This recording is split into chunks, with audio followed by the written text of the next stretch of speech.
முருகனை வணங்குகிறோம். നമുക്ക് യാതൊരു കെടുതൽ പണ്ണണമെന്ന് നനച്ചാ കുലം നാശമായിടും.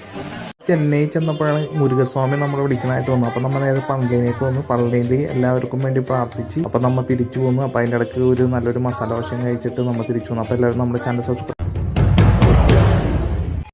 ധനം എത്രയേറെയുണ്ടെങ്കിലും അടിസ്ഥാന ആവശ്യങ്ങൾ എല്ലാവർക്കും ഒന്ന് തന്നെയാണ്. ശരീരം മറയ്ക്കുവാനായി വസ്ത്രം, വിശപ്പ് ശമിപ്പിക്കുവാനായുള്ള ആഹാരം, വിശ്രമിക്കുവാനായി ഒരു വാസസ്ഥലം. ഈ ആവശ്യകതകളെല്ലാം പൂർത്തിയായതിനു ശേഷവും ഉണ്ടാകുന്നത് അത്യാഗ്രഹങ്ങളാണ്. ധനികരായ വ്യക്തികൾ അധികമായി ആർജിക്കുന്ന ധനം നിശ്ചയമായും ദാനം ചെയ്യേണ്ടതാണ്. അടിസ്ഥാന ആവശ്യകതകൾ പോലും പൂർത്തീകരിക്കുവാൻ കഴിയാത്തവരുടെ ഉന്നമനത്തിനു വേണ്ടിയുള്ളതാണ്. ഇപ്രകാരം ചെയ്യുന്നതിലൂടെ പ്രപഞ്ചത്തിൽ സമാനതയുണ്ടാവുന്നതാണ്. വിദ്വേഷമുണ്ടാവുകയും സദ്ഭാവന നിലനിൽക്കുകയും